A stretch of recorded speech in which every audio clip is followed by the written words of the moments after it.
Many languages take their phonemes and express them with symbols. These symbols are combined to make words.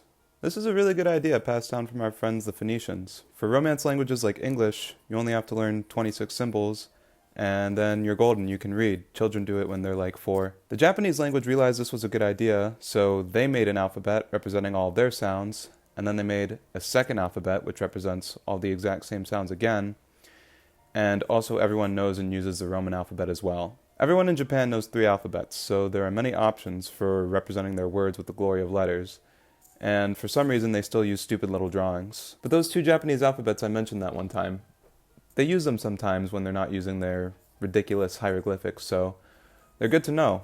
And don't worry, these alphabets are easy to remember with simple, intuitive, phonetic mnemonic associations. Let's look at some hiragana. Wa kind of looks like a big Mario nose. You can imagine him going, Wa! Su looks kind of like a dangerous twisty slide that you would get hurt on in Su, the manufacturer. Tsu kind of sounds like Su.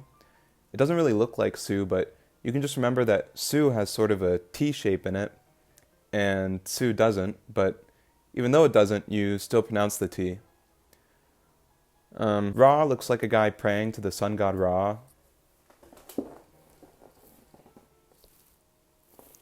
Right? You looks a little strange. You can imagine you have a friend who's bad at drawing, and they try to draw a self-portrait and it looks like this. And when they show it to you, you say, that looks nothing like you. When you see ah, you can think, ah, that's the one that makes the ah sound. Ho, she kind of just looks like a ho. I mean, look at her. Just remember not to confuse this one with ha, or ni, or yo. When I see yo, I think, yo, it's that one.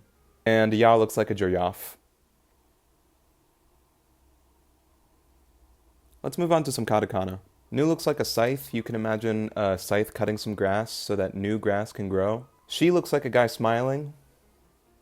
That guy's name is Shi. This guy's name is Tsu. If you find it hard to tell Shi and Tsu apart, just imagine that you're holding a cup of tea with your left hand, and Tsu likes tea, so he's looking over to the left at your tea, and this one's facing left, and T is the letter that Tsu starts with. Ha looks like if you took the Eiffel Tower and cut the top half off of it. You can imagine how funny that would be.